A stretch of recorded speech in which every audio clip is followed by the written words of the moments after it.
Chinese Communist Party members and Chinese divisions of major U.S. corporations, hundreds of them are on a leaked database. A Chinese lawyer fighting for human rights is detained for 2 months.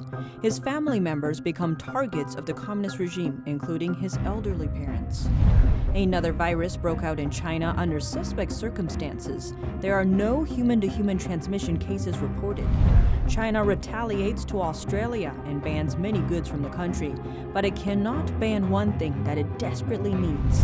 And communist officials allegedly attacked U.S. diplomats and its own citizens with a new form of weapon that targets their brains. Welcome to China in Focus. I'm Tiffany Meyer. Hundreds of Chinese Communist Party members are embedded in Chinese divisions of major U.S. corporations. That's according to a leaked CCP member database. NTD's Patrick Hayden reports. A leaked CCP member database shows that major U.S. firms like IBM, PepsiCo and 3M house Chinese Communist Party units in China.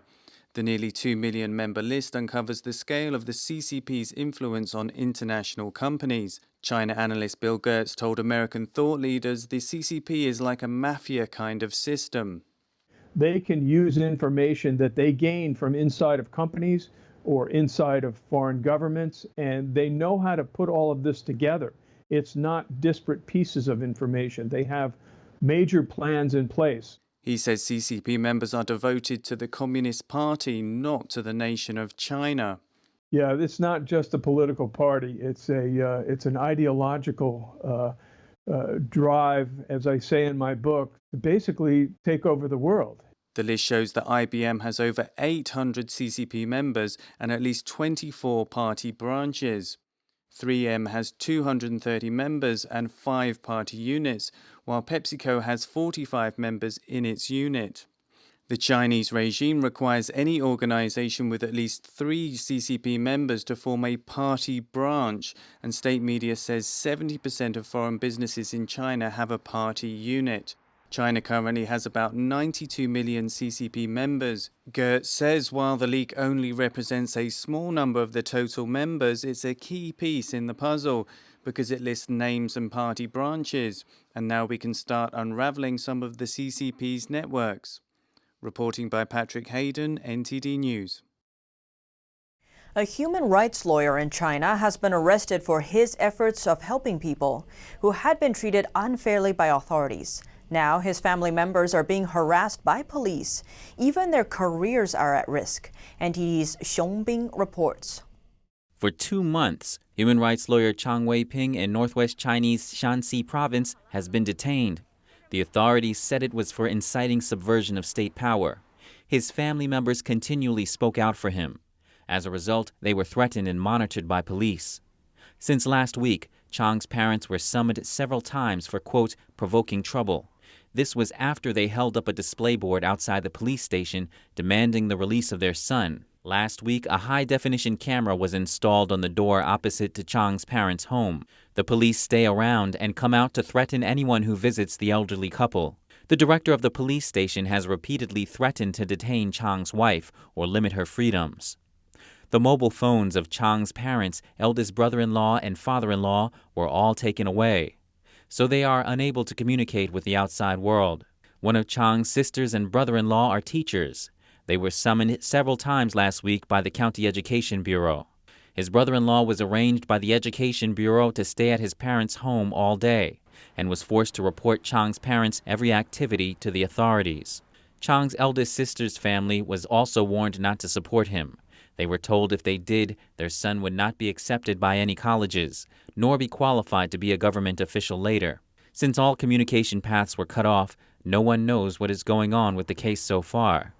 Chang mainly represented public interest litigation cases. The defendants were often authorities or companies with ties to authorities. Chang's friend from the legal profession, Mr. Zhang, criticized the Bar Association for not defending Chang's rights. To protect his identity, we only use his surname. This is an obligation clearly stipulated in the Constitution of the Bar Association. The association charges membership fees, but never defends its members. On the contrary, it helps to persecute its members. The Department of Justice and the Bar Association work together to persecute the lawyers. Many lawyers are oppressed. The lawyer industry has no hope at all. Back in January, Chang was detained for 10 days, and his lawyer's license was canceled for what they called suspicion of subverting state power, after he met with some dissidents. In October, Chang released a video of being tortured during his January detention. Thereafter, he was placed under house arrest for the second time. Reporting by Xiong Bin, NTD News. This year, Germany will finish its term on the United Nations Security Council, and Ambassador Christoph Heusgen plans to retire after 40 years as a diplomat. On Heusgen's last council meeting, China's deputy UN ambassador Geng Shuang gave him a humiliating farewell. He said, "Out of the bottom of my heart, good riddance, Ambassador Heusgen." The Chinese ambassador's comment comes after the German UN envoy asked China to release Canadian citizens, Michael Kovrig and Michael Spavor. The two Canadians are currently jailed in China. Their imprisonment came as retaliation shortly after Canadian police arrested Huawei Technologies' chief financial officer Men Wanzhou. China's UN ambassador Geng Shuang is a former spokesman for China's foreign ministry. He was one of Beijing's prominent so-called wolf warrior diplomats. Now we look to another virus in China. As the pandemic in China is heating up, another deadly virus broke out in Yongzhou City, Hunan province in southern China. Chinese media reported over the weekend a woman in the city was diagnosed with the highly lethal H5N6 bird flu. One of the live poultry trading markets closed on the same day. All other markets of this kind in the same county followed suit on the next day. But authorities did not explain whether this was connected to the case. The woman is being treated with a respirator in intensive care in a hospital. People in close contact with her are being closely monitored. Animal-to-human transmission of H5N6 bird flu is very rare. Patients normally show heavy symptoms, such as fever, diarrhea, pneumonia, among others. Its fatality rate is as high as 70%, according to the World Health Organization. There is no human-to-human transmission reported so far. Australia is in a trade conflict with China, but the price of iron ore, which is Australia's biggest export to China, is soaring to an 8-year high. NTD's Becky Zhou has the story. The price of iron ore has increased more than 30% since early November, reaching more than $150 per ton on Wednesday. Australian iron ore has escaped trade restrictions from the Chinese regime. The Chinese Communist Party initially wanted to use iron ore to coerce Australia. It seems that the outcome is contrary to what the CCP wanted to see. The CCP has to spend more money importing it. This exacerbates the problems of China's economy and comes as a new blow to its GDP. The Australian government called for a global inquiry into China's handling of the outbreak in April. In retaliation, China's communist regime has since restricted imports of Australian coal, meat, sugar, barley, cotton, and wine. But one of Australia's biggest exports to China, iron ore, escaped retaliation. China sources 80% of its iron ore from other countries, of which more than 60% comes from Australia. Australia is the world's leading exporter of iron. Increased earnings from mining exports have helped to support the Australian economy during the pandemic. Australia's national broadcaster ABC says the price of iron ore is rising due to higher demand in China, lower supply from Brazil, and trading in financial markets. As a result, steel companies in China have to pay more to import iron ore. The vice chairman of the Iron and Steel Association of China said the price increase went beyond expectations. The steel industry is likely to suffer more losses. Analyst at Standard & Poor's says high iron ore price will continue into the first quarter of the next year. Reporting by Becky Zhou, NTD News. Now we look to the CCP's infiltration of foreign students in China. Documents obtained by NTD's sister company, the Epoch Times, show socialist ideology and Beijing's narratives are part of the curricula, not only for Chinese students, but also for foreign students from Southeast and Central Asia.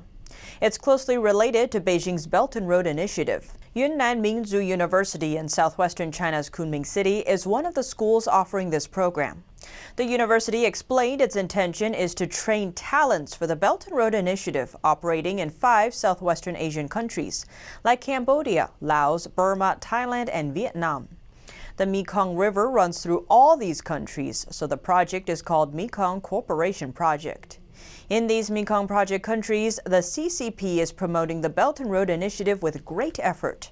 The initiative is a global CCP project to build infrastructure, mainly in developing countries in Asia and Africa, as well as in some Western countries such as Australia and Italy. It has placed some countries under massive debt. This was used by the CCP to put economic pressure on governments so they agree with Beijing's agenda. Leaked documents show foreign students participating in this Mekong project will study China's policies in political and economic areas.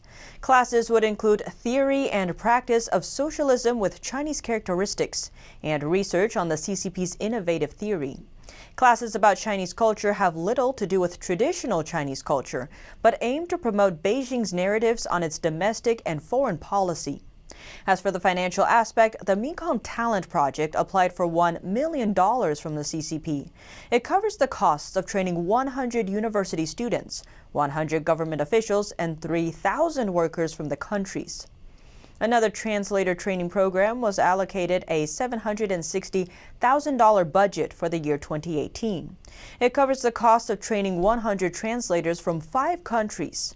Besides, the Yunnan Police College has promoted the Belt and Road Initiative through a police master's degree for foreign police officers from more than 17 countries, such as Afghanistan, Argentina, Pakistan, the Philippines, Vietnam. China's Ministry of Public Security funds their tuition and living expenses. Similar programs have also been offered in the universities in northwest China to train students from Central Asian countries that have joined the Belt and Road Initiative. A university in the region filed an application earlier this year to receive funding. It wrote the plans can effectively broaden positive public opinion to support the Belt and Road Initiative in these foreign countries, including eliminating voices of criticism and opposition. Communist officials allegedly attacked U.S. diplomats and its own citizens with a new form of weapon. NTD's Becky Zhou has the story. U.S. State Department officials have recently told reporters that brain attacks do exist in China. U.S. diplomats suffered significant injuries in a series of attacks in 2017 that seemed to target their brains. The symptoms include fatigue, dizziness, hearing loss, balance problems, and trouble concentrating, among others. The National Academy of Sciences found that directed microwave radiation is a likely cause of illnesses among American diplomats in China. 73 Chinese victims of electromagnetic attacks filed complaints to authorities in Beijing in 2017. Mr. Zhong, a member of the anti-brain attack organization, said there were much more victims in China, but the regime ignored their cases and regarded them as mentally ill. Since June of last year, the Chinese regime have allegedly attacked 2 sisters with electromagnetic waves. Chi Guixia and Chi Guiming live in a shared home in Harbin of China. U.S.-based Irene Wang, daughter of Chi Guixia, says officials allegedly emitted electromagnetic waves towards them at home, hurting their brains. Members of the National Security Agency drive a car that emanates signals and electromagnetic waves. These signals target my mother and aunt because they practice Falun Gong. They were persecuted before for their faith. Falun Gong, also known as Falun Dafa, is a spiritual practice in the Buddhist tradition that espouses the core tenets of truthfulness, compassion, and tolerance. The regime has been persecuting Falun Gong practitioners since 1999. Their heads hurt as if someone is holding their skull. They can't sleep. It's very painful even when they put their heads on pillows. It's very hard for them to fall asleep. They really feel wretched. The sisters also had difficulty breathing once they moved to the homes of their relatives. The predicament stopped right away. But officials continued to follow and monitor the sisters round the clock, no matter where they went. Their relatives fell prey to the stalking as well. The sisters had no choice but to move back to avoid creating trouble for their relatives. They reported these incidents to local police, but to no avail. The Chinese Communist Party persecute people in an invisible manner. I hope that more people will be aware of these attacks one day. If any victims ask for your help, at least you know these incidents did occur. Reporting by Becky Zhou, NTD News. A Hong Kong protester who was shot by police last year is in exile. An advocacy group revealed the news and said he is in an undisclosed location. 19-year-old Sum Chi-kin was shot and wounded during a pro-democracy protest. He was the first of 2 people police shot during a month-long series of protests. Sun did not show up for a court hearing on Tuesday. Pro-democracy group Friends of Hong Kong revealed in a statement that he and some fellow protesters left the city. The group said Sun and some friends were unable to obtain asylum at the local U.S. consulate. The U.S. consulate stated its policy that asylum could only be requested upon arrival on American soil. And that's all for today's China in Focus. But before you go, we have an announcement. There will not be any shows for Christmas Eve or Christmas Day. Merry Christmas, and to everyone else, happy holidays. Thanks for watching, and see you next time.